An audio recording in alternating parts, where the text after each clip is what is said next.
So we are going to have 7 temples here. In this area, just outside Perkota, there will be separate temples, not together. 7 separate temples will be built. कि इस पूरे structure में iron कहीं नहीं इस्तेमाल हुआ है, क्योंकि आयरन की लाइफ जो है वो 94-95 ईयर्स होती है. हम तो 1000 ईयर्स का टेम्पल बना रहे हैं. 3500 labor is working day and night. People of my generation, even your generation, younger generation, and many generations who have gone, they never ever thought that the Ram temple will be a reality. Not a single pie has come from any government agency for the construction of the temple. The first Land Acquisition Act, it was implemented with the advice, aid and advice of ministers and myself. But the beauty of this Prime Minister is, when I went to tell him that please do not issue the third ordinance on this matter, he looked at me. He said, "You are telling me?" Not even once he would use the word, "You guys are responsible." He takes the full responsibility for what happens. His speech on my farewell, I couldn't believe. I was in tears. The cabinet ministers and secretaries to the government who were invited, they couldn't believe. Prime Minister spoke for 45 minutes and he spoke only about me.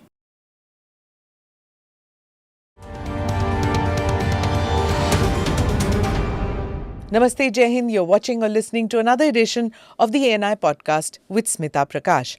Thank you for liking, subscribing, and sharing with people who you think will benefit from these conversations. My guest today has been entrusted with the task of completing the construction of the Ram temple in Ayodhya. Mr. Nripendra Misra is one of the most experienced bureaucrats of our times. He was Principal Secretary in the Prime Minister's office from 2014 to 2019.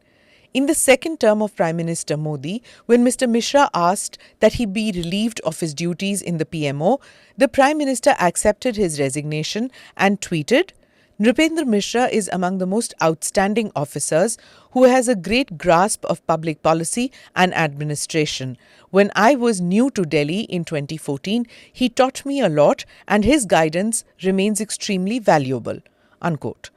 Mr. Misra couldn't really hang up his boots because he was soon appointed as the chairman of the Executive Council of the Nehru Memorial Museum and Library, and then as chairman of the Ayodhya Ram Mandir Construction Committee. So let's get chatting with the man himself who's entrusted with this task. He has to complete the construction of the Ram temple by January 2024.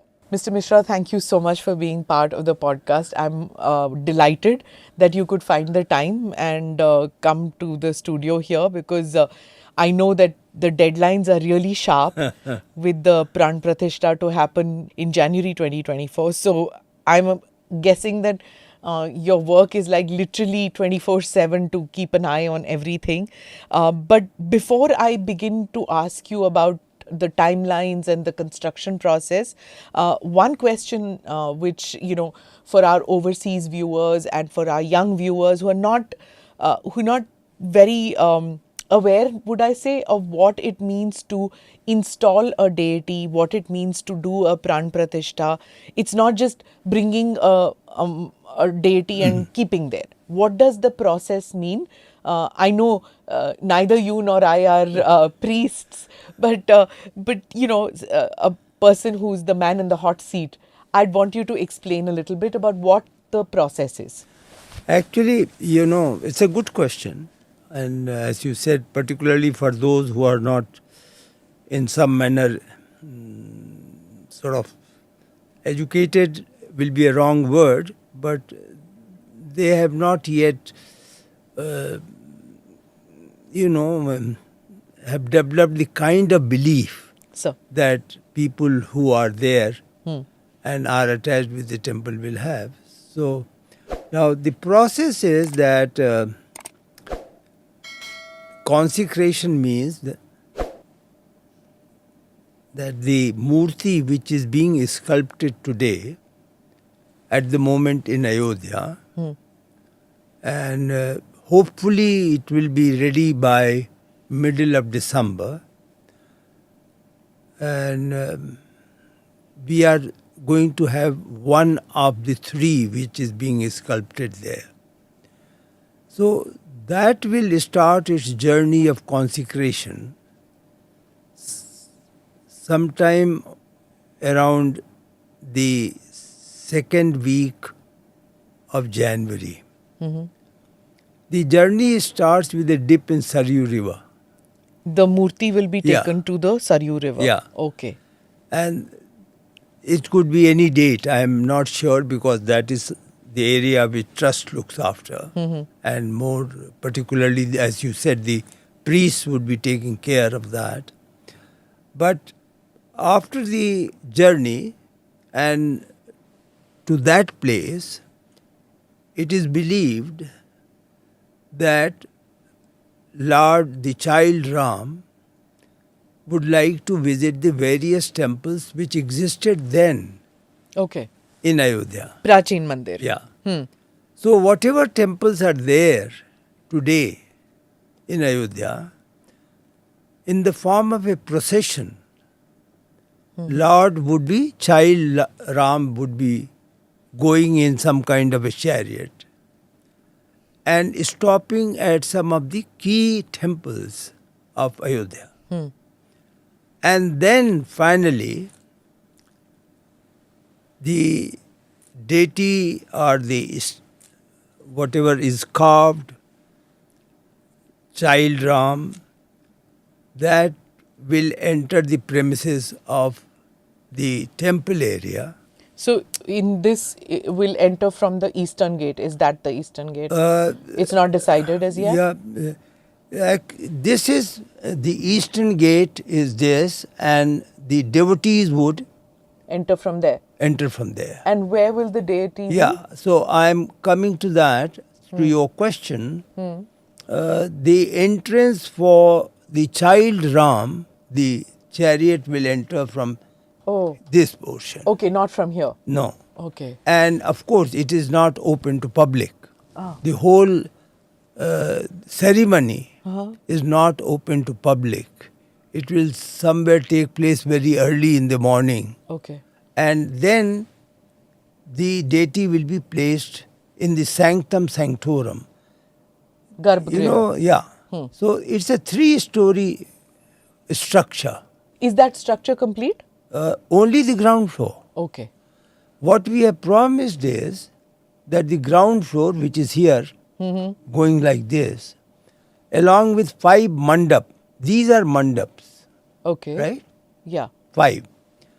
Along with the 5 mandaps will be ready in January of 2024. Right. I interrupted you, sir. So it will be taken to the Garbhagriha. Right. And it enters the Garbhagriha, and what they do is, the belief is that the Pran Pratishtha would enable the Lord to see the devotees, and the devotees would be able to worship the Lord. So for that time, some kind of a band on his eyes, that is put. So from the date the entry is there, till the date of consecration, that is there, the band. How interesting. And it really is opened when the Pran Pratishtha consecration has taken place. And the belief is that from then on, he attains the qualities of a Lord, of a God, or supernatural person. Okay. So that is the belief. So transferring from a normal to a exceptional is the process which is consecration prayers. And final chanting of mantras, opening of the band, and then he is now exposed to the world and universe.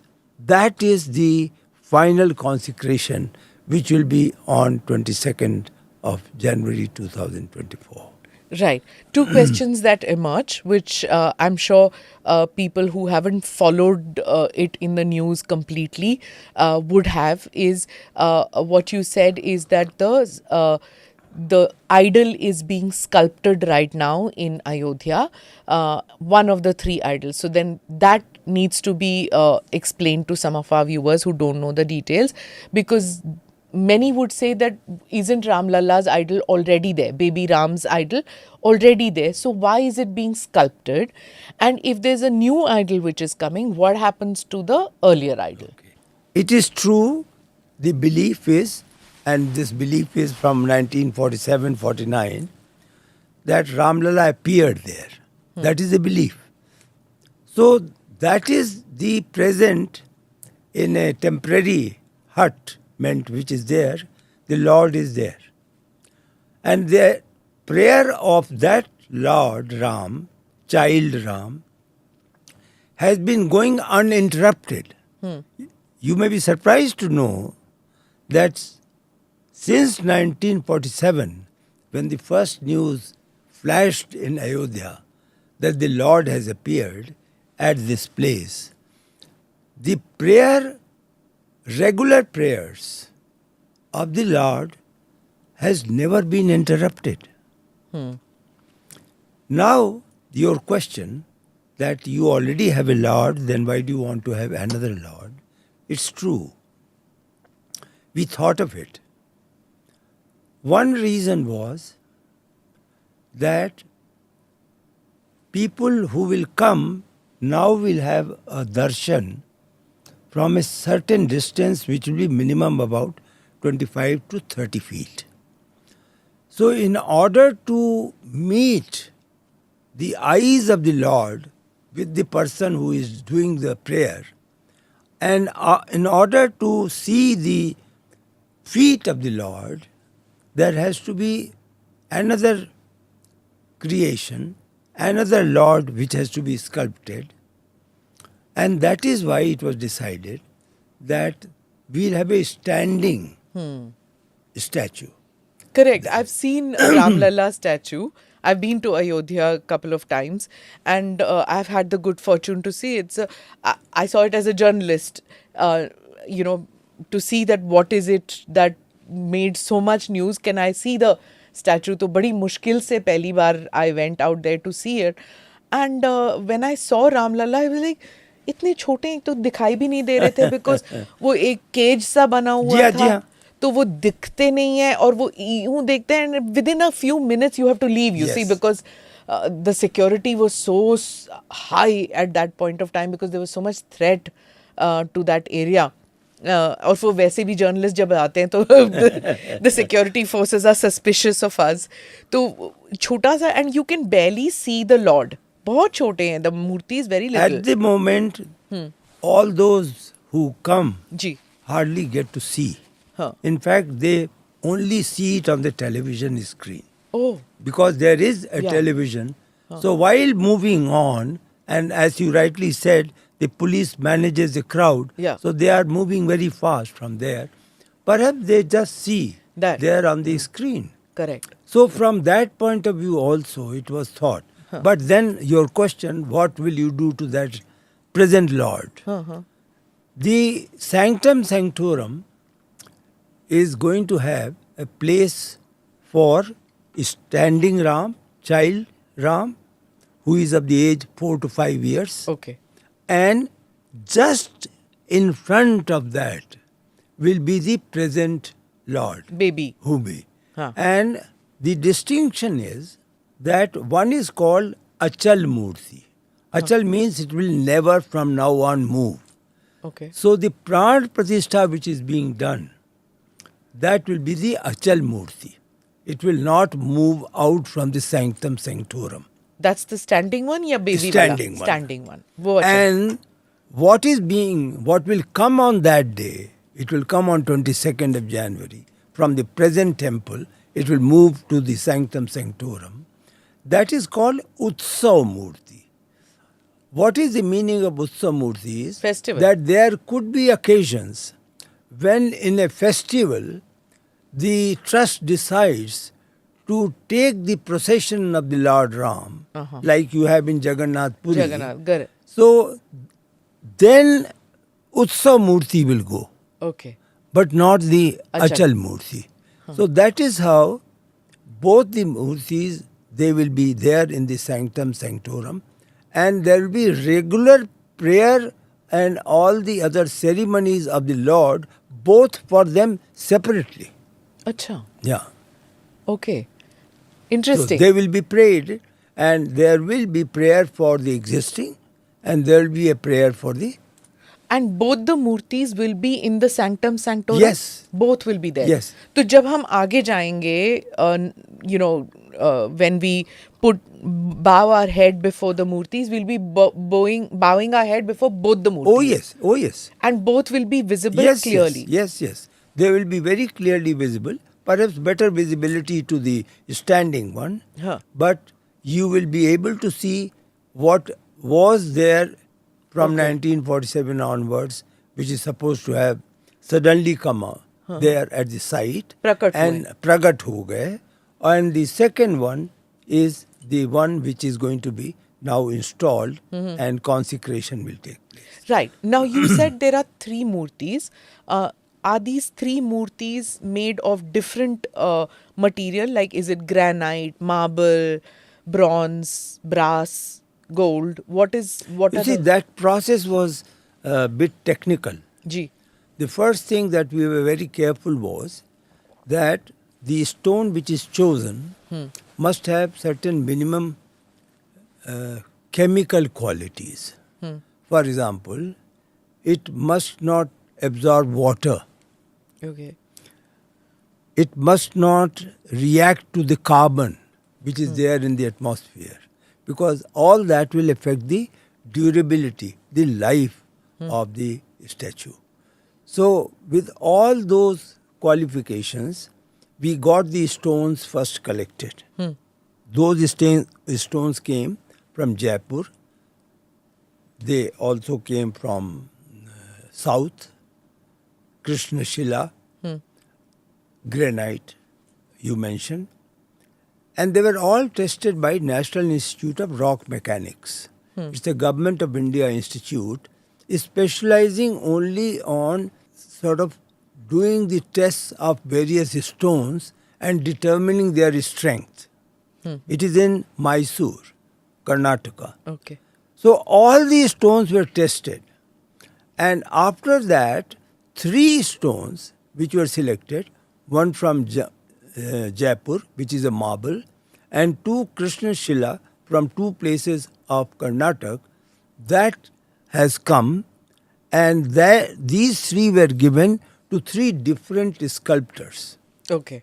And they, at the moment, they have been working for the last 2 months, and at the moment they are working on that. Okay. And they will It must be finally under deliver. extreme secrecy. Oh so yes, oh yes. Huh? No one visits, no one takes photograph, no video, nothing is Okay. there, and it is being carved under. So, why a question would, of course, I can understand that the reason why all this is being done is that we want that those murtis to survive hundreds of years from now. अभी बन रही है, पर वो 100, 150, 300, whatever सालों तक चले. You know that there shouldn't be anything which harms those. Why not the ashtadhatus which have lasted for so long? Why not metal? एक तो हम लोगों ने मेटल का इस्तेमाल ही नहीं किया. आपको जी. जानकारी होगी कि इस पूरे स्ट्रक्चर में आयरन कहीं नहीं इस्तेमाल हुआ है. Because? क्योंकि आयरन की लाइफ जो है वो 94-95 ईयर्स होती है. हम तो 1000 ईयर्स का टेम्पल बना रहे हैं. तो अष्टधातु के बनते हैं. आपने बिल्कुल सही कहा. बहुत से भगवान की मूर्तियाँ अष्टधातु की हैं. लेकिन यहाँ पे it was thought that let us concentrate on the stone. The entire structure is also of special stone. So we would focus on the stone and not. It was debated. And finally, after the debate, in the trust, some of the saints, sages who are member of the trust, they expressed in favor of a stone statue. Okay. Yeah. Right. more from the durability point of view than anything else. Before I ask the next question, here is a short primer about the specs of the temple, which is under construction now, which is the area and things like that. So please watch this primer. The total area is 2.7 acres. Built up area is 57,000 square feet. The height of the temple, including the peak, is 161 feet. It has 3 floors, with the height of each floor being 20 feet. Sir, अभी आप मुझे अगर explain करें that how many artisans are working in this area. You can explain the plinth and you can explain the various structures. How long have they been working? Because I have been there several times in the past 15 years and I've been seeing जो pillar construction हो रहे थे and you know they were just lying there. जो ईंट आए थे, that also story I had covered.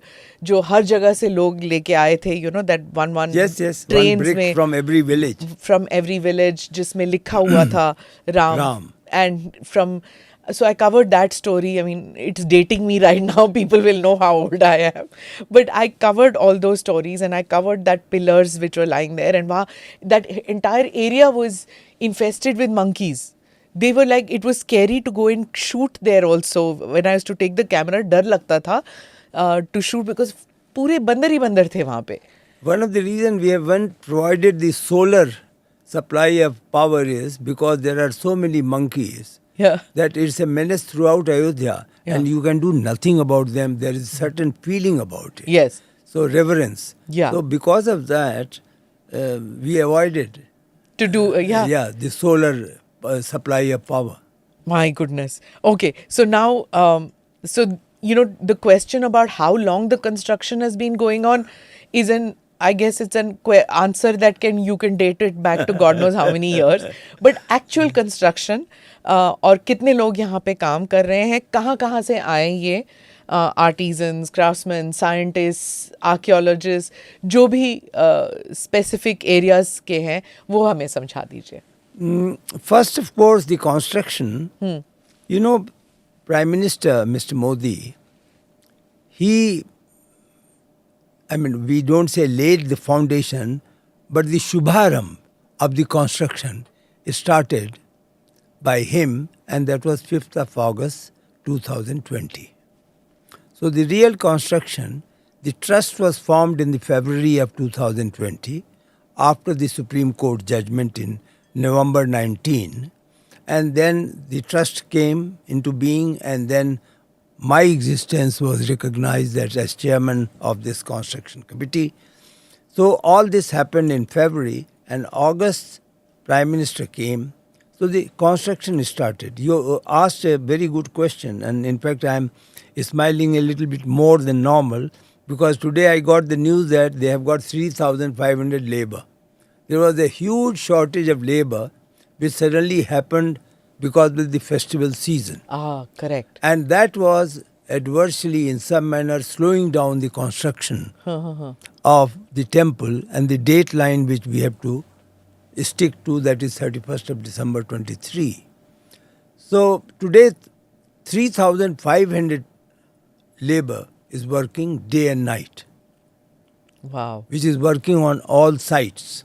They are not all working here. If I get the chance, I'll explain you. Ji, please do. That what all is happening. This is the main construction going on today of the ground floor, which we hope to complete by December 2023. That is just 1 month after. They will have the mandapas. The shikhar will not be there because shikhar can only come up when the first and second story is built. Okay. So this will not be seen. But there is another structure which is important, and that is the lower plinth. The lower plinth, just below the ground floor, is where the story of Ram will be sculpted in stone. Okay. About 100 murals of stone would be fixed there, and that will tell the story of Ram. Pictorially or written? No. pictorially. Pictorially. Yeah, nothing written. It is being carved out, and the different people, sculptors are already doing that work. So birth of Ram to everything, Vanvas and Yes, right Okay. up to return to Ayodhya and his coronation. So that is being done here in this. Below that lower plinth, there is a very interesting construction story and engineering challenge. The first thing is foundation. The foundation of the temple.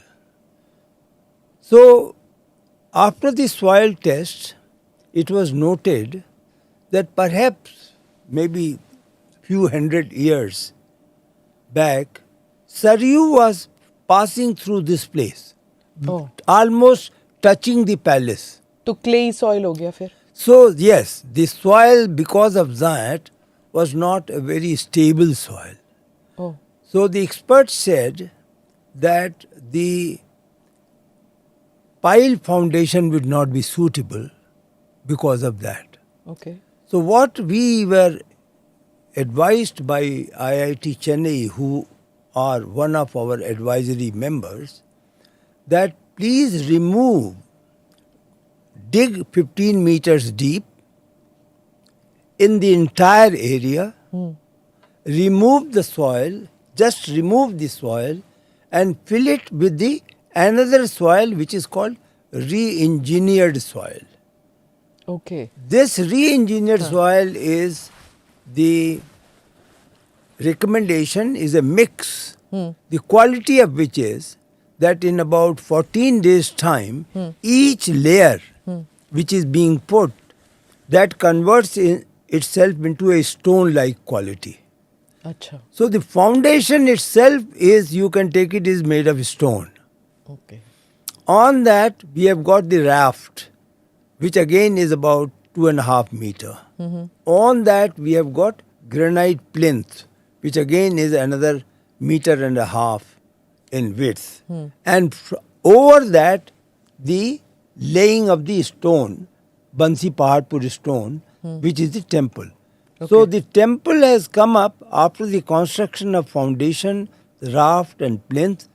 And why was it done with such care was because Central Building Research Institute, Roorkee, who are also again our consultants, they were responsible for checking that it should be able to undertake an earthquake which will be 50 times of all records till now. So right from Nepal to Ayodhya, the earthquake intensity was measured till now historically. Then it was simulated in the laboratory, and that strength was provided to this foundation, raft, and over that the stone. That is why we at least would like to believe that what we have done would last for 1,000 years. Wow. So this So is one question before you go further. आपने कहा that this soil, ये soil आया कहाँ से? One, which you brought in. दूसरा, if in case there is flooding of the Saryu river, can that affect the temple? Good question. Soil, of course, you see, a separate soil was filtered, and that was mixed with certain chemical and also with little bit of cement, a special cement for that was mixed, and that is how that soil was made. Okay. And that soil was layer by layer, it was brought. It was then compacted for about 2-3 days. Then a sample was taken. Once the sample was approved that, okay, this has a quality, then another layer was put. So in the foundation, such 47 layers have been put. Okay. And that makes 15 meters. So that is how it has been, the soil has been put there.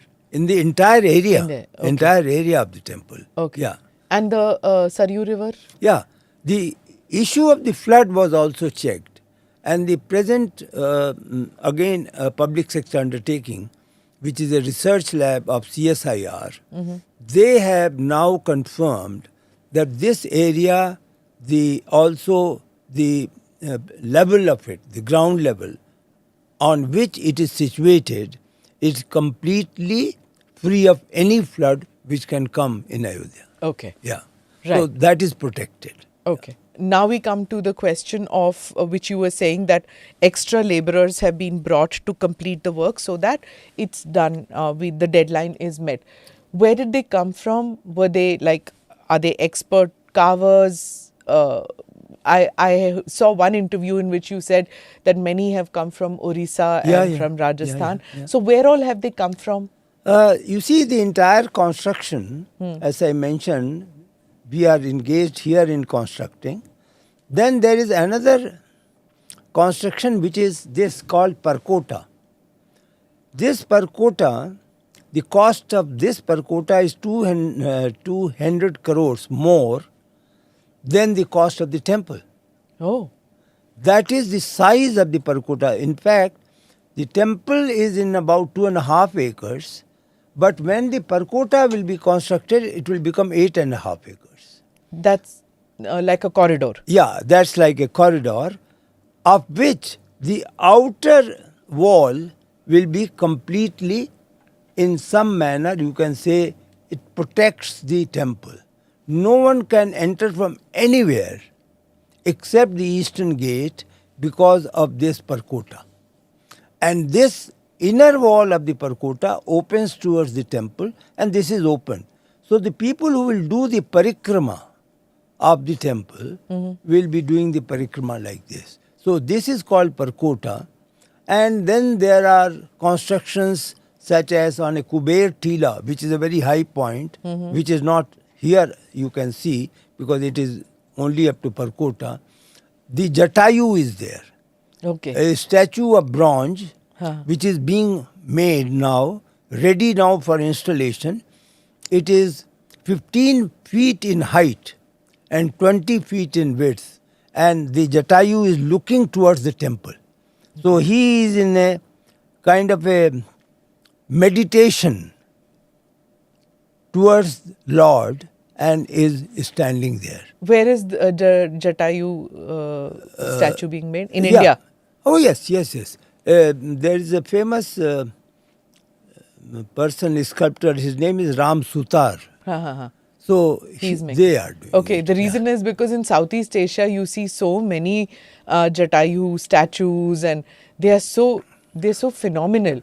That's why I asked कि कहीं वहाँ से तो नहीं आ रहा या फिर- Not that there is anything wrong, but I'm just saying that it'd be interesting. So that is also, there is a Kuber Tila. Then there is a huge building which can accommodate 5,000 devotees at any point of time, which is called Pilgrimage Facilitation Center. In this thing itself? Within the premises, Okay, outside percotta, outside. Okay. that is also. So 3,500, I mentioned that only to sort of emphasize that the labor which is engaged, at the moment we are tackling about 5-6 constructions. Not just this. Not okay. just this, but Okay. about 5-6 constructions in the 71-acre area, Okay. which will be there. Okay. So, my original question is, where did the laborers come from? Yeah. How were they selected? And who selected them? Larsen Toubro are our constructing agency. They are the implementing agency. Okay. And their work is being monitored by Tata Consultant of Engineers. So, they are responsible for selecting. For each thing, artisans are different. For iconography work, what is called, to Hindi, Roop Kam, where the small figures are created on pillars. Okay. So that carving is done at the spot here. Oh. There are 390 pillars in this temple. Each temple has got about Each pillar 30. has. Each pillar has about 30 such statues. So they will be carved, and the people who are expert in that are from Orissa. Okay. So they have come from there. In placement of the stone, the labor from Rajasthan has shown better expertise, skill than others. Placement बोले तो वो ground पे and No. You see, the most important thing is, since the temple is of stone only, and the stone is, one stone is placed, then another stone, Oh, then you said third stone, the fourth no stone, iron, and no iron. Only copper clips are there to ensure that they are properly fixed over each other. Okay. But there is no such thing that we have a groove and then we get the stone fixed there in the groove. No. It is the manner in which the stone is being placed one over the other. And that is checked by Central Building Research Institute, that there is no space left between the two stones. That is the work with Rajasthan people can do better. Okay. So we got from Rajasthan, some from Saharanpur, etc. So, I mean, different people have come to participate in the construction of the temple, largely, of course, from Western India, Maharashtra, Orissa, Gujarat, Rajasthan. Okay. You see, आस्था तो सबकी रहेगी मंदिर के लिए, but there are some people who want to say कि मेरे state का कुछ है क्या? Everybody will want that, right? So you said that one of the statues is being done with a stone from Mysore, or so obviously people from Tamil Nadu, which there are so many who come, right? अभी भी आते हैं वहाँ पे. I have seen श्रद्धालु आते हैं, तो वो सोचेंगे, आंध्रा वाले सोचेंगे हमारा कुछ है क्या, नॉर्थ ईस्ट वाले सोचेंगे हमको भी चाहिए, because everybody has Aastha towards Lord Ram. So will there be some element of everything? And then कोई सोचेगा that शबरी का कुछ है क्या, जटायु अगर है तो जटायु का कुछ है, केवट वाले सोचेंगे केवट का कुछ है. सब लोग अपना सोच रहे हैं कि representative है कि It should be definitely, in fact, in my conversations, few interviews with Prime Minister, he was very emphatic that every person from every nook and corner of this country, when he enters this temple, he should not see this temple as a Eastern Indian temple or a Northern Indian temple or a Southern temple. He must see this is a temple of the last reference as far as the faith is concerned. He was particular about it. So, the first thing is that all those 4 lakh and more bricks which came from about 5 lakh villages all over the country, that has been placed here in the foundation. Amazing. All of it has been placed in the foundation along with the engineered soil. And we first obtained the report from IIT Chennai that it will no way compromise with the strength of the foundation, and that has been placed. Okay. So that answers your, at least a fraction of your anxiety, that every state in some manner is represented. Right. Every village is represented, if that is how it is. Every village is represented. Also, there were objectives of social harmony. Ji. Because, I mean, I'm sorry, but that is important to tell you. Many people believe that Ram attained the status of Maryada Purushottam only during his Bangaman, when he was exiled, when he went to the jungle for 14 years. That's where he attained the highest ethical lessons for governance and even for the universe. So, obviously social harmony was one of the objectives. And how is that represented? You just mentioned Nishad. He met Sabrima. He met Ahilya. So many people whom he interacted with, it was not just a meeting. Somewhere in that was a message. Somewhere in that was a message that every person in the society is equal to God, is acceptable to God, is dear to God. Ji. So we are going to have 7 temples here. In that. this area, just outside Perkota, there will be separate temples, not together. 7 separate temples will be built for starting with Maharshi Balmiki, Okay. then Vashisht, then Nishad Maharaj, then Sabri Mata, Ahilya, and like that 7 of such temples are to be built.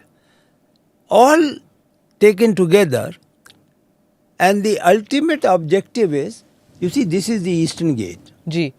So our aspiration is, and let us say it will be a reality, we will, after this, at some distance here, we will construct, like in South India, you have the welcome gate arch, Dwar. Dwar, which is there. So that will be built, so that anybody from south who enters immediately identifies that the construction here is what they have in southern India also. And a Gopuram, I'm guessing. That is the Gopuram. Yeah. That's the word. Gopuram is the right word for Yeah. that. Yeah. So that will be constructed here. Okay. What are the flags in this thing? They all represent, the flag represents the Suryavanshi Okay. flag, because the Lord belonged to that Ichyasu, I am unable to pronounce correctly, bunch, and that Mishra ji is kaise nahi pronounce kar sakte? and that is the bunch to which he belonged, Yeah. and therefore all these flags are of that. Right. So, what is the role of the Sri Ram Janmabhoomi Tirth Kshetra Trust? Now, the Prime Minister appointed you, I'm guessing, to speed up the process and to be the overarching person in, to coordinate everything. What does this trust do? Are they to see कि धर्मानुसार सब कुछ होना चाहिए and रीति पद्धति, all this should be followed, because usually one expects that. And the funds, are they overseeing the funds? Who does all that? My existence came from the Supreme Court judgment. The judgment says that there will be a construction committee which will be headed by some person. So that is where I am appointed as chairperson, and in that capacity I am member of the trust. So that is the position ex officio. The trust is an autonomous registered body, and it is headed by a president of the trust, or chairman you want to call it, and there is general secretary, there is a treasurer and other trust members. And it functions like any other autonomous society. And they are responsible for the administration, not during construction, but they will be responsible forever. Oh. They are responsible to ensure that the management takes place. They will ensure that the crowd management is proper. They will ensure that the pilgrims have the facility which is required. They will ensure that the funds are properly used for the purpose it is intended. So entire thing, and it will be audited also. Okay. So the trust functions in some manner, because it's a charitable trust, and it obviously, as the charitable trusts are, they are exempted from tax and all that. So they are responsible for presentation of their annual budget, annual expenditure and audit. Not a single pie has come from any government agency for the construction of the temple. That Or needs to will not come also. Okay. Everything which has come, and the collection of fund till now, which is a unique cooperation of the people of India, from almost again every village of India, about 3,500 crore has been collected. Okay. And it is there in the accounts of the trust. So, and they are responsible for it. Small and large sums have come in from... Mostly it has come from small people. A coupon was given for 100 rupees. About, I am told that more than 1 lakh voluntary workers, they were given the receipt books. They went round the various panchayats. they talked to the people, and those who contributed, they collected money. They then deposited that at the district level, then to the state level, and then to the And trust that's a accounts. pan-India program that was done. Completely, yeah. More than 4 lakh. In fact, one estimate is that more than 5 lakh villages were contacted, or people went there, explained the purpose of the temple, and then said that if you wish to donate anything, you are welcome to So do then that. anybody who feels that it's an eastern or northern temple knows now that the brick was also something which came in from different lakhs of people worked on that. The bricks came from different parts of the country. The money for construction came in from all parts of the country. So it is representative of a pan-India effort that went into building this. Security, sir, could you tell me how secure and what are the arrangements which are being made that it will be absolutely 100% secure? Because everybody knows that there's a history to it, and a There is past and a threat. present and It's a future. soft target. G. So the security is in two parts. One is the security within the temple or within the building premises. That is entirely that of the trust. The trust will have its own arrangement for ensuring that everything goes as per their plan, their scheme. But the entire security that has been entrusted to government of Uttar Pradesh, and they have formed a special, SPG here in Government of India, which takes care of VIPs. They have formed a special wing within the police system, which will be responsible for the security of certain specified temple. This is one of them. Okay. And they have already placed those constables now within the temple premises. Right. So now let me get to the part about how you were picked and chosen for this task. You hung up your boots in 2019, and you must have thought कि अब मैं gardening करूँगा. वो तो आपके नसीब में नहीं. So then you get this. How did this come? I mean, it has to be a divine intervention, नहीं तो to get this task. Honestly, I have mentioned at other interviews also. I really never thought that this task will come my way. Because the judgment was also not there. So there was no opening, there was no question. To tell you the truth, people of my generation, even your generation, younger generation, and many generations who have gone, they never ever thought that the Ram temple will be a reality. I agree. It was not there. Correct. The dream came true only after 2014-15 that there is a possibility of a temple.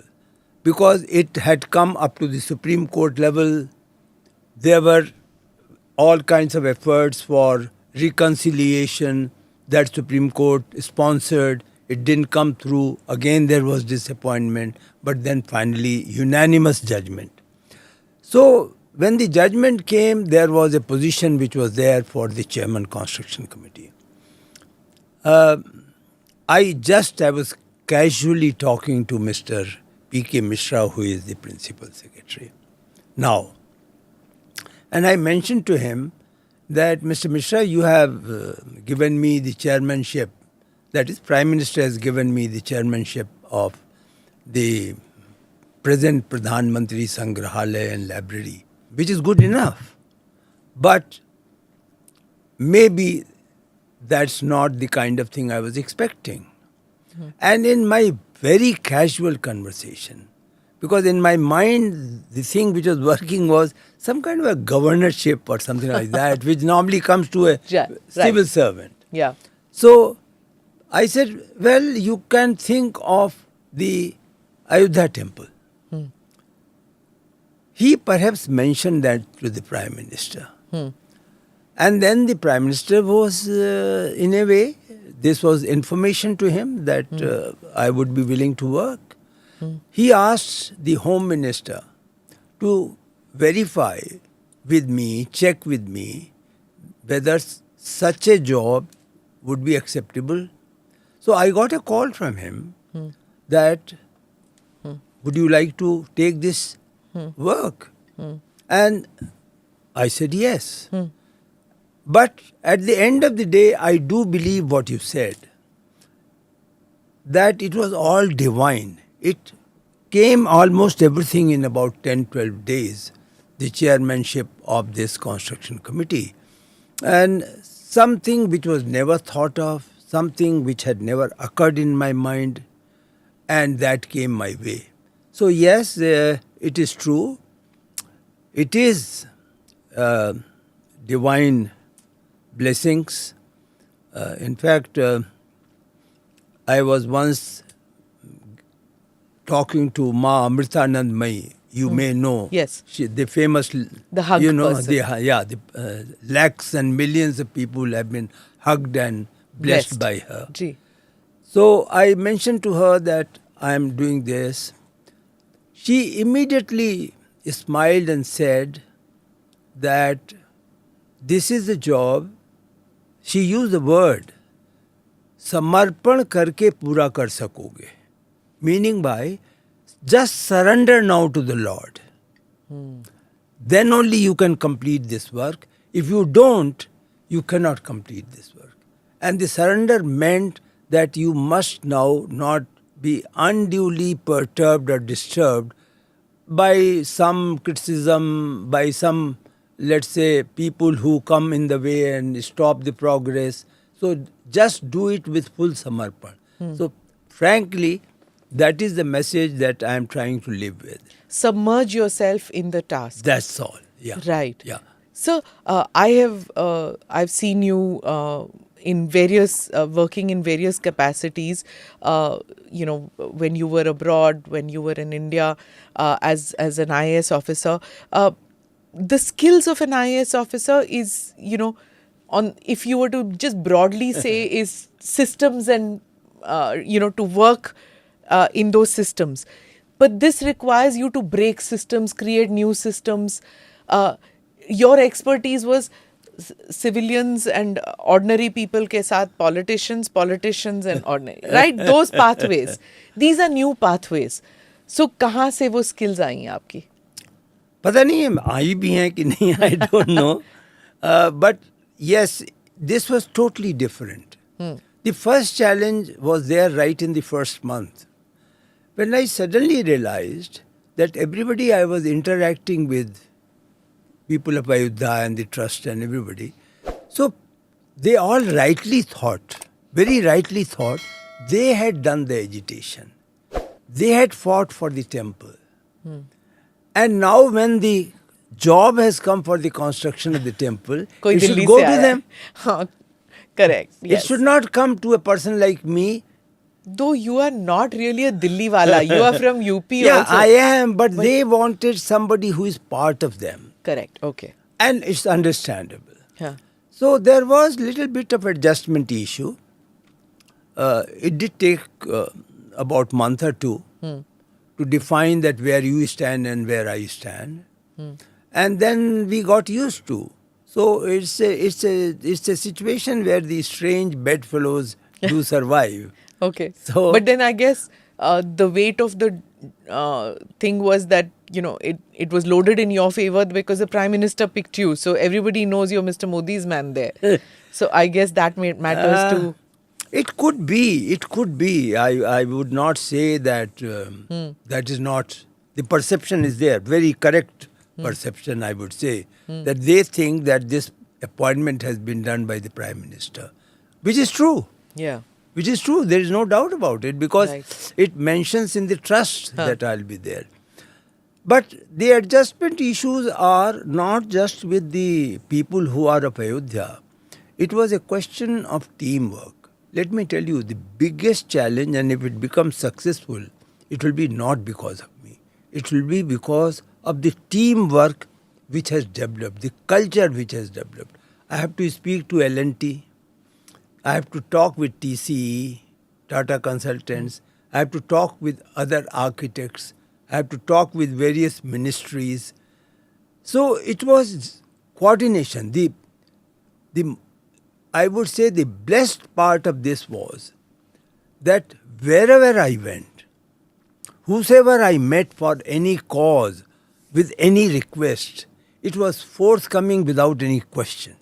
I mean, I don't have to give example whether it was railways, whether it was police in Uttar Pradesh for the movement of trucks, or railways for the movement of granite from the southern India, or supplies of different stones from Rajasthan. From Sri Lanka also, sir. Sri Lanka, of course. वहाँ से जो सीता का Yeah, thing they which is gave come. that a small piece. But What I mean is, like, it's a collective effort Yeah. of so many people. Like, but to coordinate all that, a massive task which was on your shoulders. I was fortunate. But I Were you scared a little bit, sir? कि अगर ना हो पाए, अगर मैं ना कर पाऊँ थोड़ा I think at the moment I'm worried now because of the time frame. time frame. Yeah, I am at the moment definitely concerned that I have to deliver by 31st of December 23 and later by 24. Right. There the progress is not all that according to my calculations, so I'm little concerned. So when the work started, I was not so scared. I had faith in God, and I have faith in God. So I thought things will come. And somewhere I think I am only an instrument. I am an instrument for something which God has willed. So there is nothing more as far as my appointment is concerned. Just an instrument, just a medium to see that it is constructed.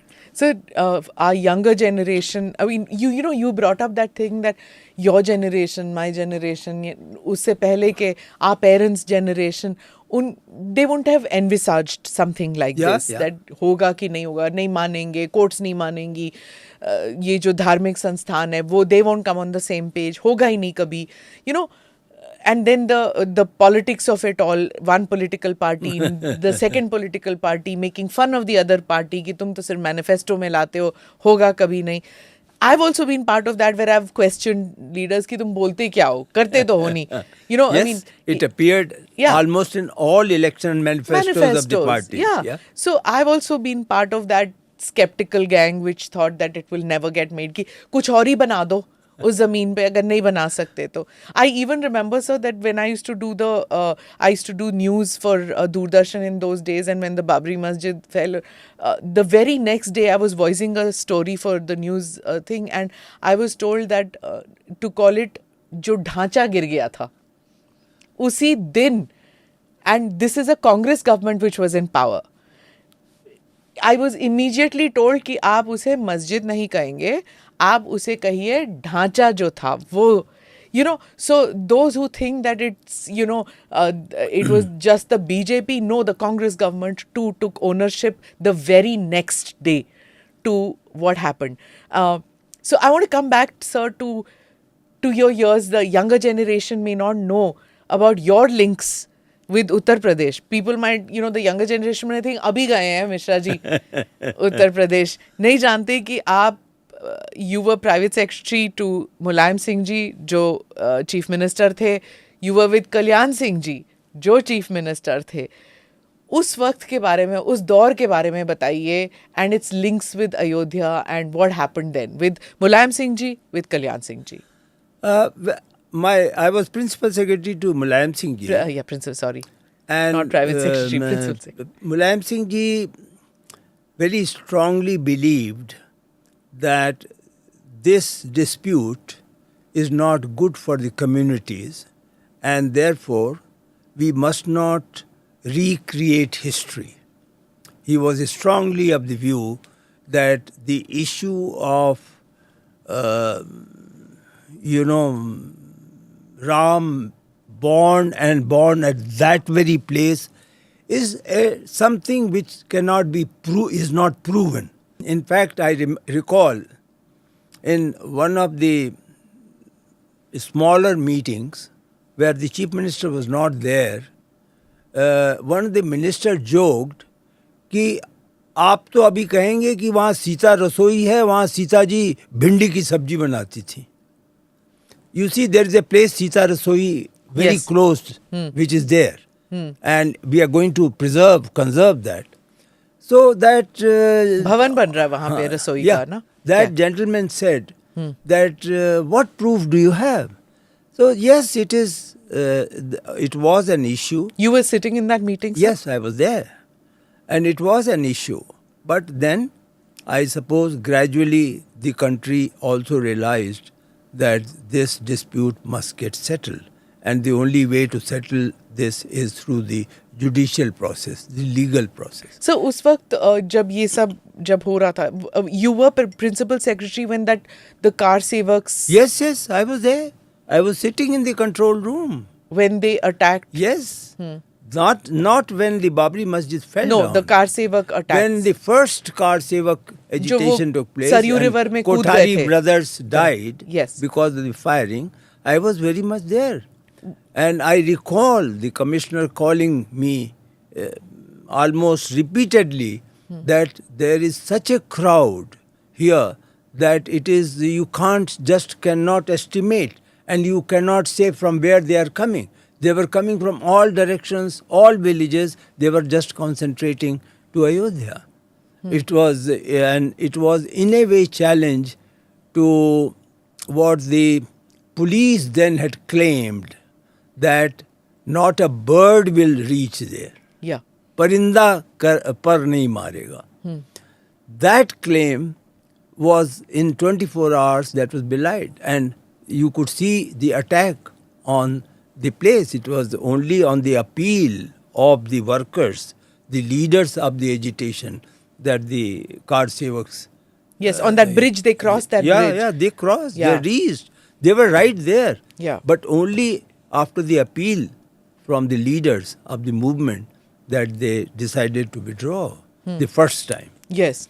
And of course, the But death did you situation. at that time feel that Mulayam Singh ji didn't realize or that this is too big even for him now?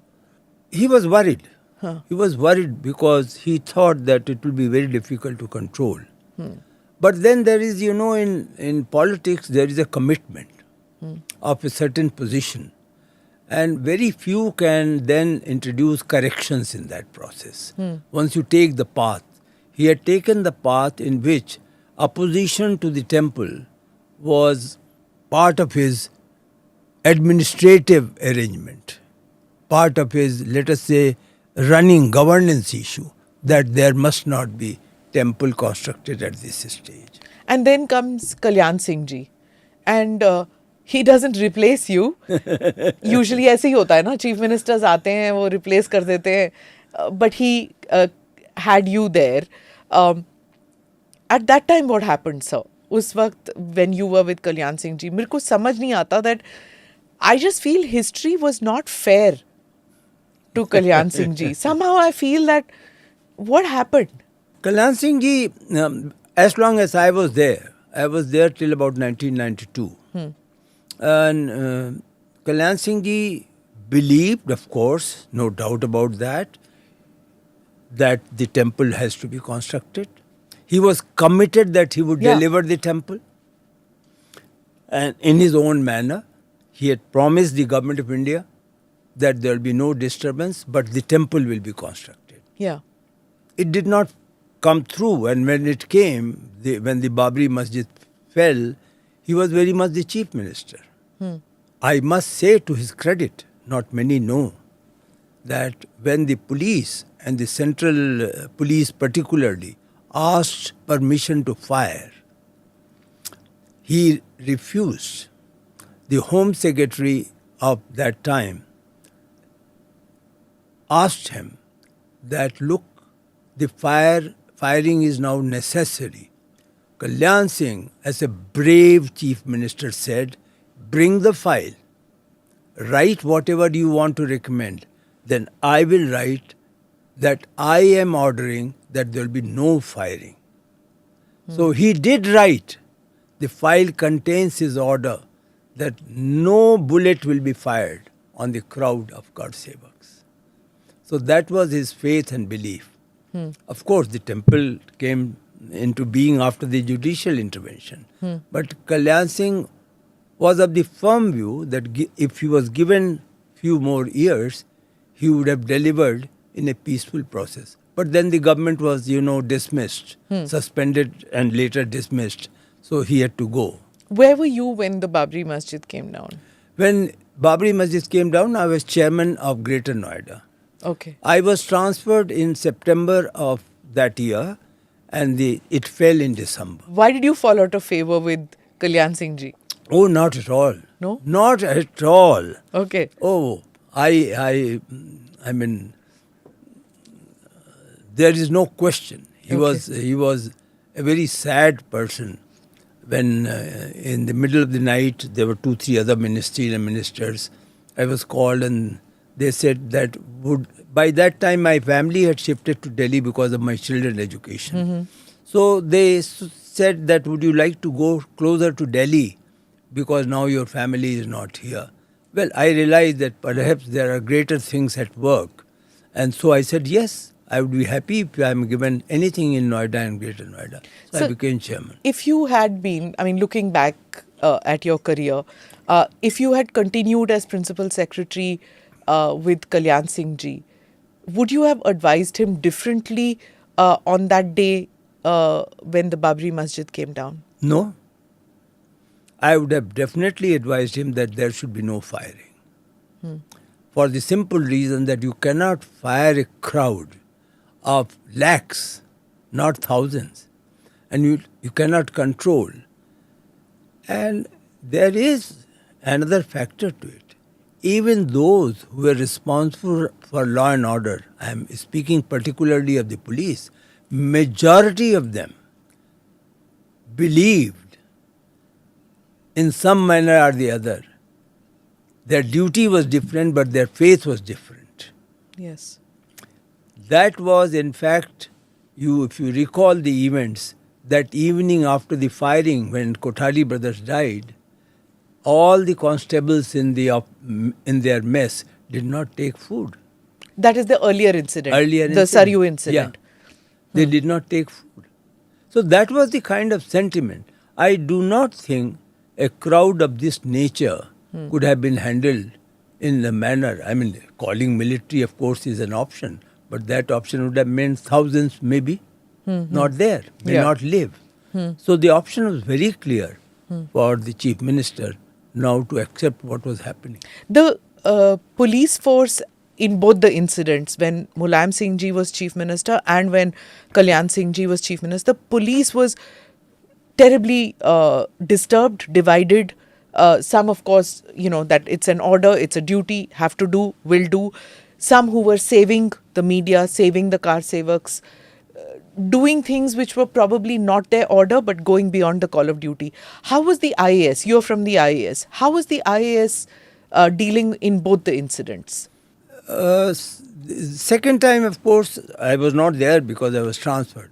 But first time, I do recall that when the secretariat employees during lunch hour were protesting and they were demanding that the temple should be constructed there and the government should not be so aggressive against the agitators. A very strong group of IS officers wanted a discussion with the chief secretary and a meeting was called by the then chief secretary to explain that why IS officers it is call of duty and they must not at all get into the faith issue. They must do what is required by the government.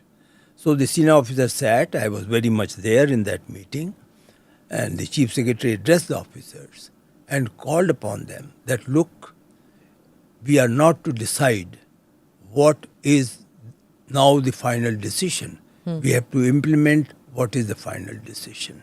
And therefore, guys, you go and work as is required. So, this kind of training, Fauj mein hoti hai. When the Golden Temple action happened, it was the same thing which the commanders then had to tell their men that if any of you don't want to do this because your faith doesn't permit it, step aside. And nobody stepped aside. They all were like, this is my call of duty, I have to do it.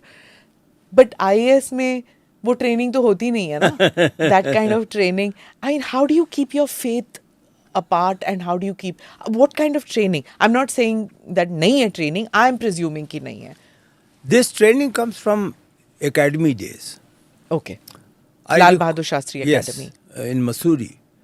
I recall that my life, my belief, the way I was conducting myself completely changed after I got into the academy. And from there on, the only thing which was injected in my mind was, you have to serve the state where you are, you have to serve the country where you are. And there is a democracy, there is a political system, and you have to work with them. And in many respects, you have to recognize that you are subordinate to them. I think this training comes from academy, and later also you imbibe it from your seniors. So it may not come in the manner that you said, the army people, but I think devotion to call of duty and devotion to whatever the system demands, the governance demands, that is even now, I'm confident. It's your DNA. Remains. Yeah. It's in the DNA. It's in the DNA. Right. So you were in the Prime Minister's office for 5 years. Tell us about the working style of the Prime Minister, because you saw him in such close contact for hours together every single day for 7 years, unless he was traveling abroad. I believe you didn't travel with him. Never. You didn't. Okay. So when he was not traveling abroad, when he was here, tell us about जो कार्यशैली होती है प्रधानमंत्री की. You've seen closely other prime ministers also, in the sense that you were not in the PMO, but you've worked, you've interacted because you were a very senior government functionary. So tell us what it was like. Firstly, why did you get chosen for the job as principal secretary? That itself was like, क्या खासियत है कि वो prime minister जो हैं, he has chosen Mr. Misra. He's very particular that he wants only Mr. Nripendra Misra. So why you? What do you think was the reason? And what was it like those 5 years? Look, I had never met the Honorable Prime Minister before I was chosen. That is, I recall 20th of May 2014 when I was called in Gujarat Bhavan. Why was I chosen? How he got to know about me? Perhaps their group of ministers, senior ministers, who met him in Ahmedabad, they must have suggested panel of names. That's his style. Okay. The Prime Minister, in fact, I could learn that from him the very first time when I interacted after becoming Principal Secretary. I, along with Cabinet Secretary, went with names of secretaries for certain administrative arrangements. And we thought he will say yes. So we read such and such should come here, such and such should come here. So he looked at us and said, look, I don't want this. You cannot expect orders from me like this. Please come with panel of names. I will make the selection. And then you will pass the order. So that is the process going to be. Okay. So I am very sure, even for the selection of the Principal Secretary, he must have had panel of names to be considered. They were all there in some manner or the other. There was a speculation already going on. And then he made his choice. I was not sort of offered the job the very first time when I met him. So he just called me and asked me to do some work. Never referred to. You had already retired by then. Oh yes. Superannuated? Yeah. I had superannuated and I had even completed my after superannuation job of Telecom Regulatory Chairman. That was also completed. Yes. So he said, could you please do something?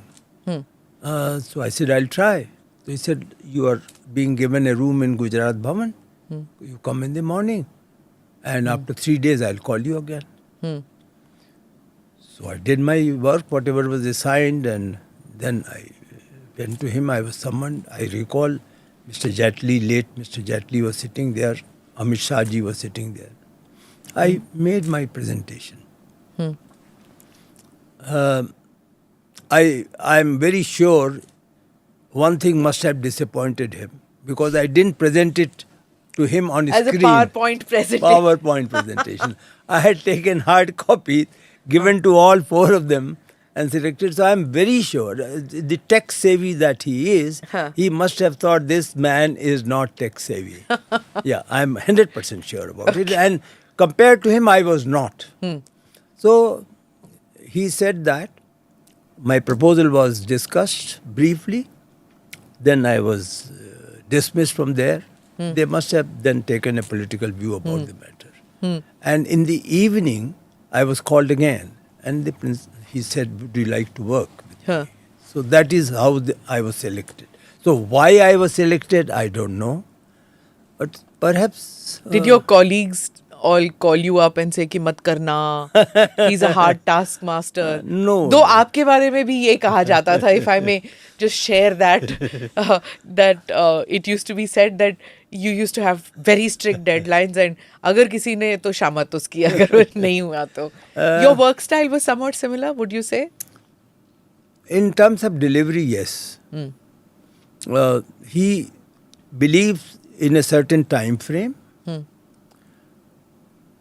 He goes all out to implement that. He is extremely receptive even during implementation to hear about the issues which are coming up. If we can resolve it, he resolves at his level even. So his is a very, and something which is very special about his style in this is his modular approach. He doesn't climb the mountain. He goes step by step, step by step. And once he sees it has been achieved, he immediately shows you the next peak, then the third peak, and then the mountain. So that is the way he takes you.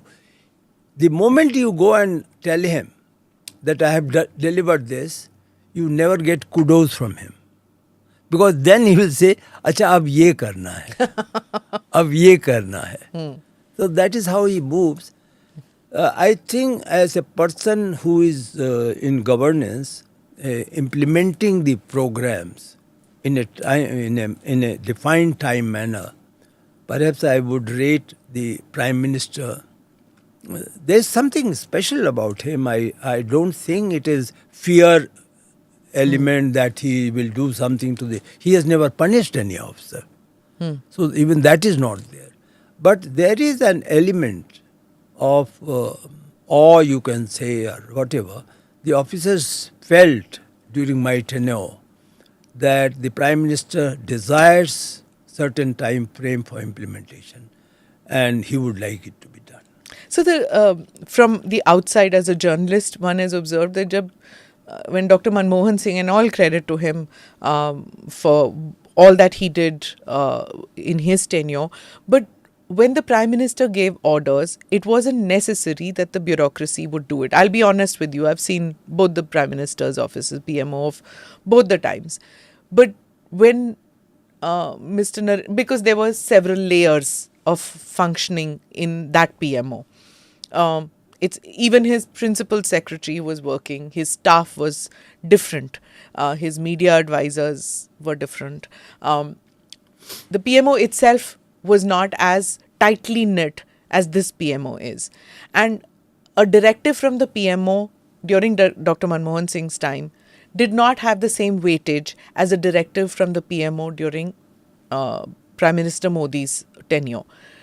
In the first 5 years, did you notice the difference? Because as an IAS officer, you worked in both. Did you notice that difference? It was very clear. I think the implementation and compliance was a lot better during the time of Prime Minister Modi. I don't think the threat worked. I don't think there was any fear of punishment. But there was an element, or let us say every secretary felt that he is being observed not even by principal secretary. He is being observed by the Prime Minister. Okay. Somehow, his control on the progress of the projects and implementation of the program, he was so well informed, at times ahead of me as principal secretary, that the secretaries in general believed that their performance is being observed and therefore they will be answerable. So that accountability and answerability was there. lot more effective when the Prime Minister Modi was. So, as soon as he became PM and you were there in that team, that first speech from Red Fort when he talked about Swachh Bharat, and then him going with the jhadu, and then other ministers. At that time, I remember speaking to some joint secretaries and additional secretaries at that time who were like, "Ye Pradhan Mantri kar rahe hain? What is this? Why is he entering South Block? Why is he coming and opening up our cupboards and telling us ki ye hatao, wo hatao?" And we as journalists who have seen that mothballed files ऊपर तक जा रही हैं, was like, अच्छा हुआ, you know. We were taking perverse pleasure, but and you know, we were looking at all this that was happening. So did they, because they're also from your service itself, did they tell you that ये Prime Minister को समझाओ ना करें? There were certain discussions, and you know, the secretaries and joint secretaries, they are all intellectual. I mean, intellectually, they are very, very well equipped. Therefore, they could evaluate even the Prime Minister from their point of view. So there were initial remarks that this is perhaps not the function of the Prime Minister because he cannot do micromanagement. Yeah. There is always this talk of micromanagement versus macromanagement. Correct. And how far the Prime Minister should go, or Principal Secretary. I was even accused that the Principal Secretary at times does a lot of micromanagement. And he should leave it to the secretaries. But at the end of the day, everyone had come to appreciate when they saw the delivery of the Prime Minister. When they recognized that if he meant the electrification of 1,800 villages which were left. I recall when he was reviewing the electrification of villages, he was told that the total villages not electrified are 1,800. And then at the end when he was, he normally after the meeting concludes, all meetings he concludes. So he said that, look, 1,800, I know you guys can do it, please don't come up with the excuse. And I think he gave 3 to 4 months. And all the villages were electrified. Correct. And he even mentioned his Gujarat Day experience. Don't just put the poles there. Don't just put the wires there and don't connect it. Because the next step, he had already decided about this step. The next step was electrification of the, certain houses which belong to scheduled caste and scheduled tribes.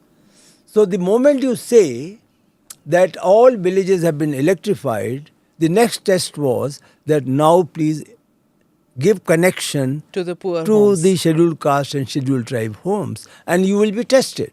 Correct. So is this connect with each program with the next program, which I call the modular approach, was extremely effective. And also using technology. I remember, so one of the earliest documentaries that I was working on was putting up, when the government said कि हमने biogas plants लगाए हैं, यहाँ पे UP में इतने लगाए, बिहार में इतने लगाए, we sent and said that documentary बनाओ इन पे. When we sent the team, there was none. In some villages, there was none. No biogas plants had been set up out there. Sir, हम documentary कैसे बनाए जब लगाया ही नहीं biogas plant? तो long shot पे लगा के बना दो. So this was a joke that I told Mr. Piyush Goyal that, you're talking about electrification. उन्होंने झट से अपना phone निकाला. He was the power minister at that time. I think he took out the phone and he said, look, we have this app.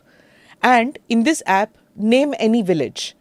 You can name any village, tap on that, see, and you will get the shot. And he said, this is what the Prime Minister had told us. I need to see whether that village has light or not.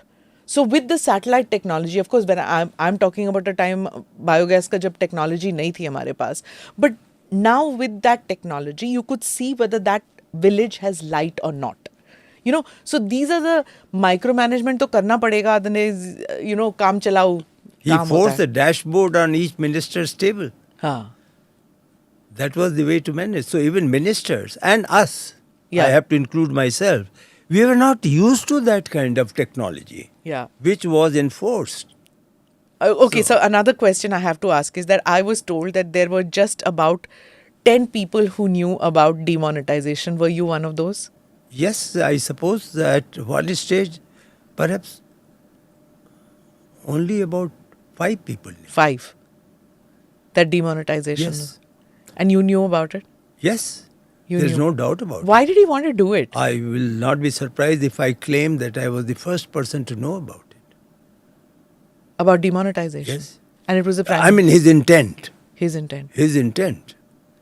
Because he even joked in the parliament about Jaitley ji when Jaitley ji said, उनको भी नहीं पता था, नहीं तो फिर और लोगों को पता लग. Well, that's not true. No, he joked about it in parliament. It was a joke, and even Jaitley ji laughed about it. God rest his soul. But it was, I guess, the trust in you that when he. No, it had to be implemented. And if the implementation had to take place, then a thing like demonetization could not be implemented through the normal method of messages, and each step was kept secret. The printing of notes, why it is being printed in this manner, was a secret. The total number of calculation of notes and its usage and distribution, how it will be done, was secret. So here was a situation, because the intent was that the black money, we didn't succeed 100% on that. Everyone knows that.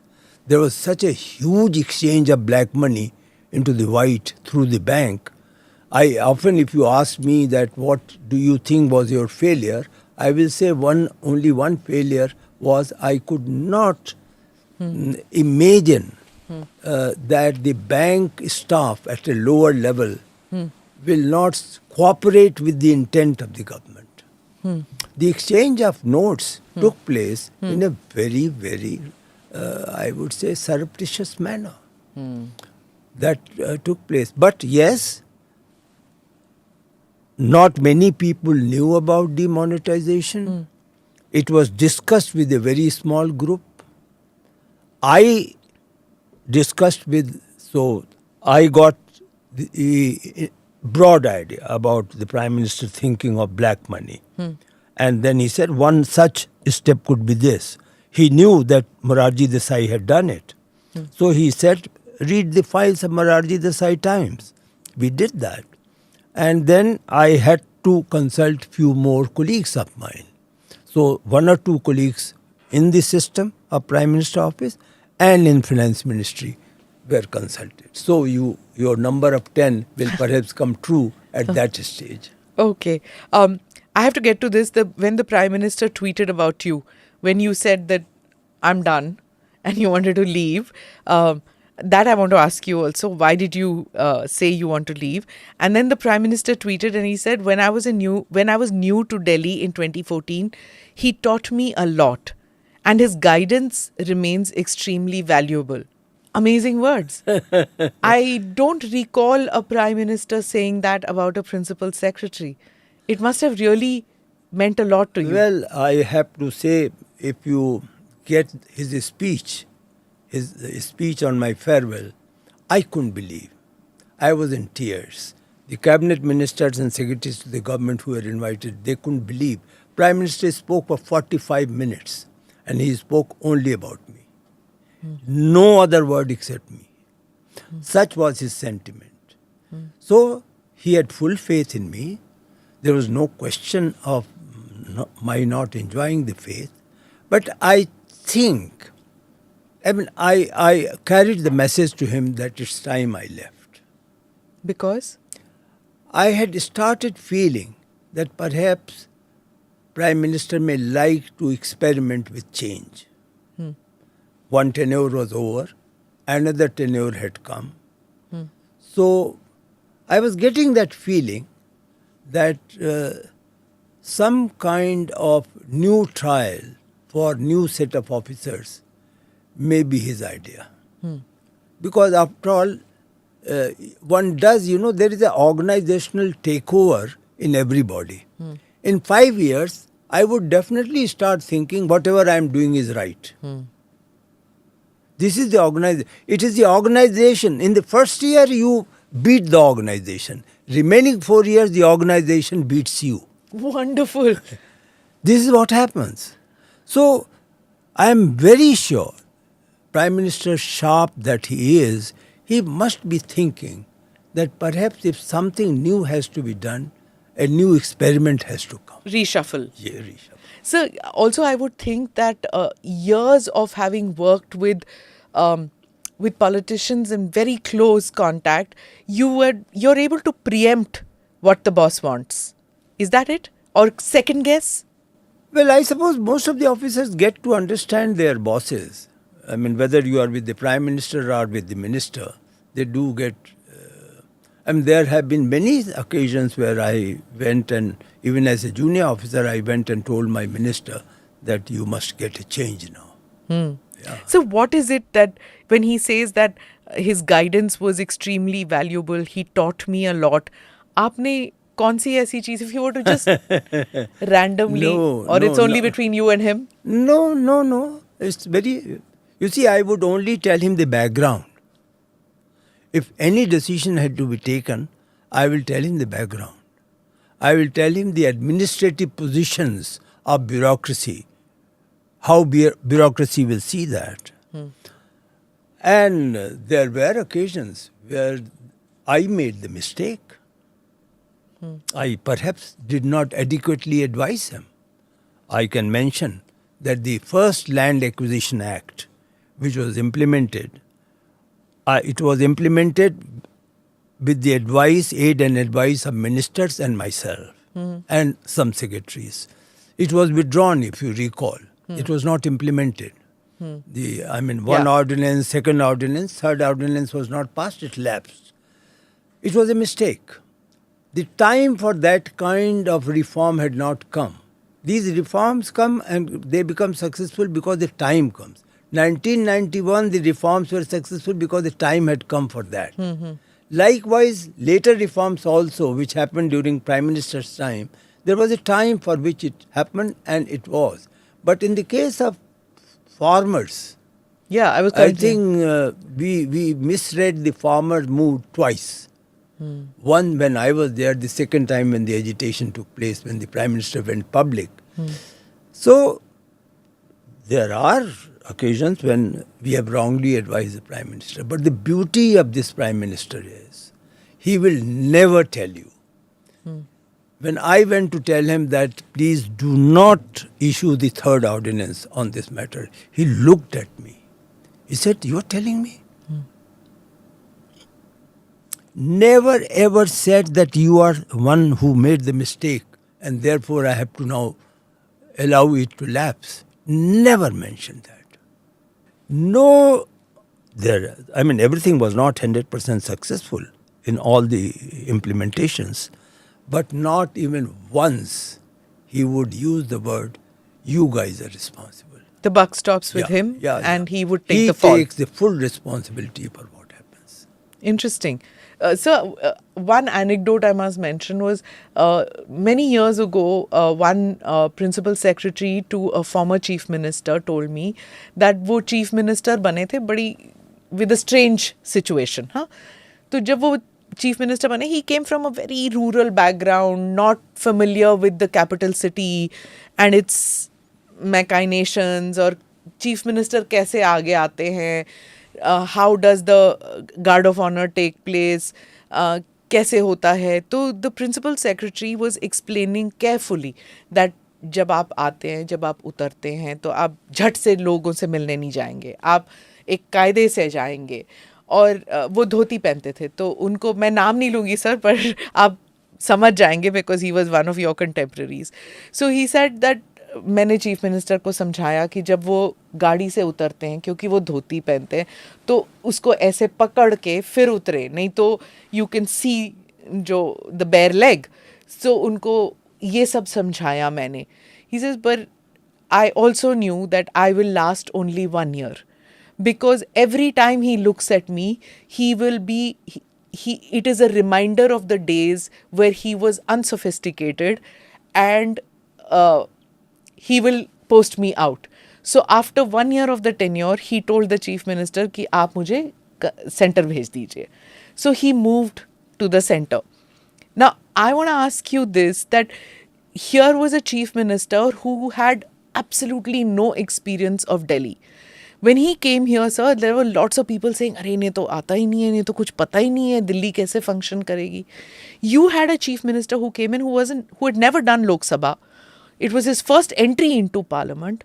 What were the do's and don'ts that you as a team were navigating him through in Delhi?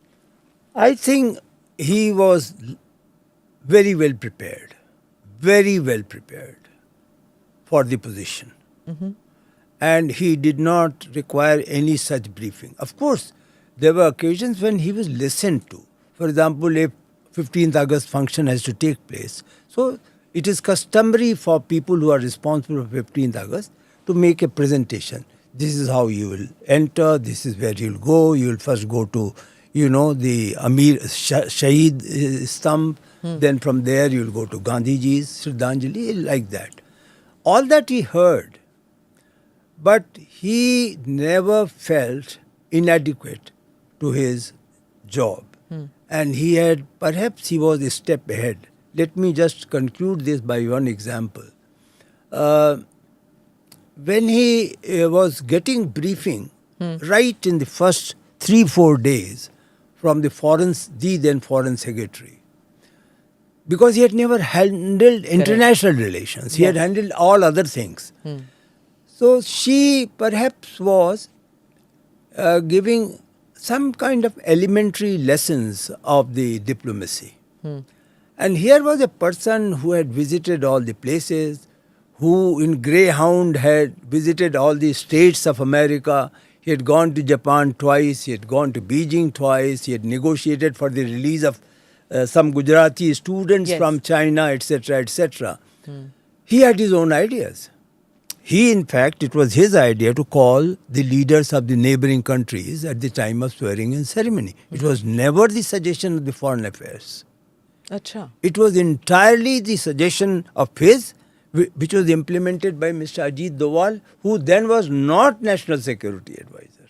He was still there in Vivekananda, but he came, the Prime Minister just consulted him about the feasibility, and then he told him, why don't you check informally with the leaders whether they will come or not. So he sort of was very impatient with this training, briefing which was coming from the Foreign Secretary. That temperamental mismatch between the Foreign Secretary and the Prime Minister was very evident. And it was clear that one has to go, and obviously that will be the bureaucrat who will go. And that's the price. He was ready for everything. He knew what will be his foreign policy. While briefing is required, background is required, but I think the direction was already predetermined. He knew what will be the direction of his foreign policy, what will be the direction of the rural development, what will be the policy for technology. So he was very, very well prepared. Were you surprised with that he was so prepared? Or while meeting the team, you knew that he has done meticulous homework on every sphere? Not surprise, but sense of admiration.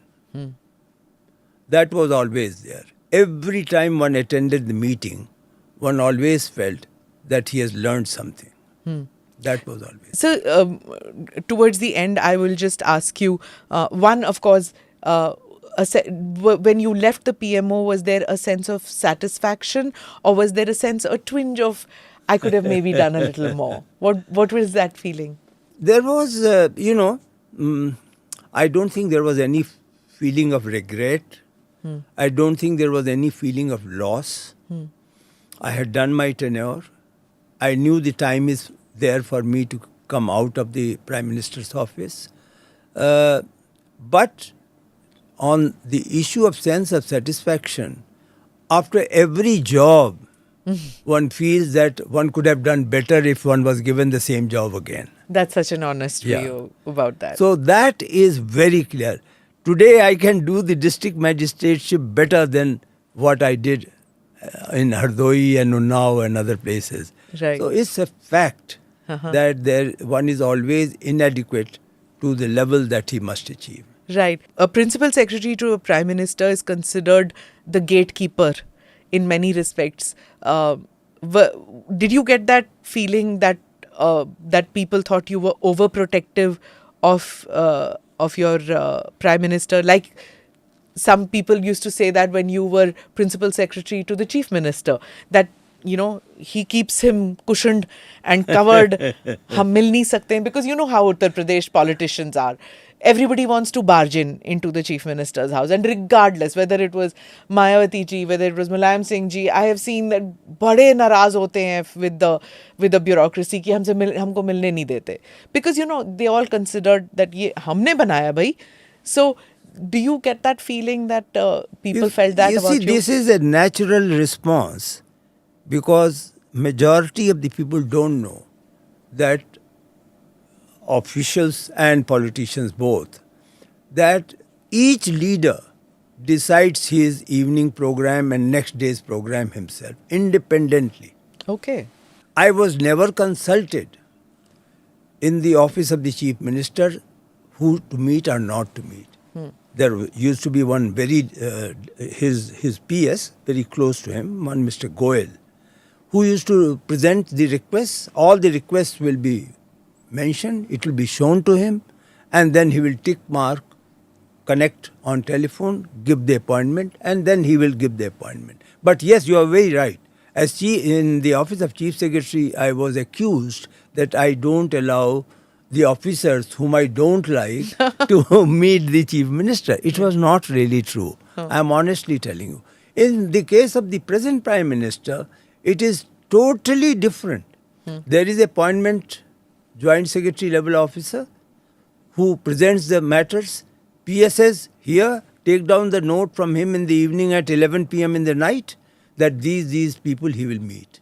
He has his own views about who to meet. In fact, I recall, you may know it or not, the first time when he was visiting abroad, like all previous prime ministers, I carried the names of the press guys who will go with him. So he looked at it and then didn't comment anything. After about 2-3 hours, again I said, it is getting late. Why didn't you clear it? So he said, if I don't take any press person, what will happen? I said, sir, it will lead to bad relations with the press. He said, why? The press, in these so-called monarchs of the press, they will send their own representatives. They don't have to bother for the funds, and just because you take them in the plane is not necessary. So I said, no sir, this has been the convention, etc. Then they are given certain treatment in the embassy. He said, nothing doing. Please note down. Nobody will go. No press representative will go with me. That's all. So that was his decision. It was final. And to convey that is not your job? Not at all.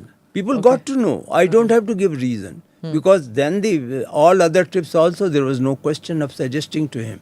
Yeah. My visit, I somehow felt that, look, he has discussed everything here. What is it that I will contribute there when the foreign secretary and foreign ministers are generally with him? Yeah. So when the list went, I said that maybe person mentioned that one may not be selected or picked up for this, and 2 and 3 like that. One was me. He immediately accepted. He said, yes, you must stay home, stay back here when I am abroad. And that was it. That became the order of the day. The principal secretary, my predecessor, after only about 3 months came to me, Mr. Nair, I will give you the name. P.K. Nair. And Mr. Nair said, Nipi, what have you done? You are not going with the Prime Minister. It's a disaster. You are inviting your dismissal in about 6 months' time. You will be superfluous if you are not going with the Prime Minister. I said, sir, but that is what I have suggested and advised him. He said, well, I have come to warn you. That's about it. Was the purpose of my meeting. But nothing happened. And I've seen Mr. Brijesh Mishra as I think one of the most powerful principal secretaries that I have, in my reporting days, that I have seen. If you have a longer experience of, and of course you are part of the civil service, we are from the outside seen it. In your 50, 60 years that you have seen the bureaucracy closely, who do you think would be the most powerful principal secretary that you have seen so far? Well, you have named Mr. Mishra. Mr. Mishra was powerful because of his relationship beyond the principal secretaryship with the Mr. Bajpayee. I would also name Mr. A.N. Verma as one who was very, very powerful, and perhaps was powerful in the sense that he could carry the wishes of the Prime Minister to the secretaries very effectively. That was during Rajiv Gandhi's time? No. Also Narasimha Rao's. Yeah. Oh, liberalization. Yes, he was the principal if he secretary. said that by tomorrow the cabinet note should come, the cabinet note will come. So that was the effectiveness of Mr. Burma. And the third of my time, I was young though, was the time when Mrs. Gandhi had Mr. Dhar. P.N. Dhar. Yeah, as the principal secretary. Okay. Was Mr. Naresh Chandra principal secretary ever? No, he was cabinet secretary. Cabinet secretary. But he was always very effective. And he, I think, had several different important tenures during his thing. So, I think he was consulted even when he was outside the system. He was consulted. Later he was brought in for Ayodhya. He remained very relevant in the system. Right. So because of the proximity to power, does it ever feel sometimes that you get that, secondary power because you're so close to the most important person in the country? Well, I would say that this kind of some kind of a message in your mind occasionally does pass by that you matter. I would not deny that. Whether it converts itself, the message, into arrogance, that depends on individual. And how did you guard against that? I don't know if I...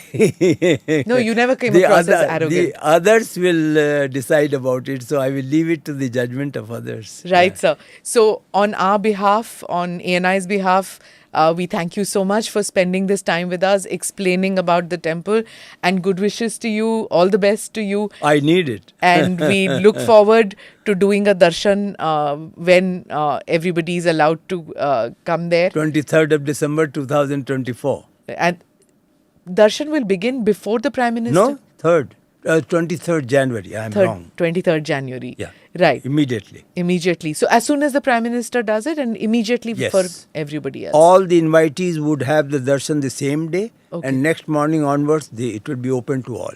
Okay.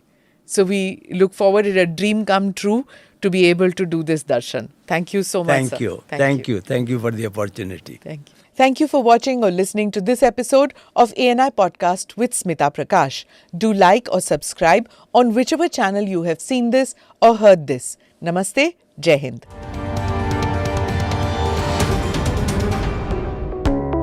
Click here to watch the previous episodes.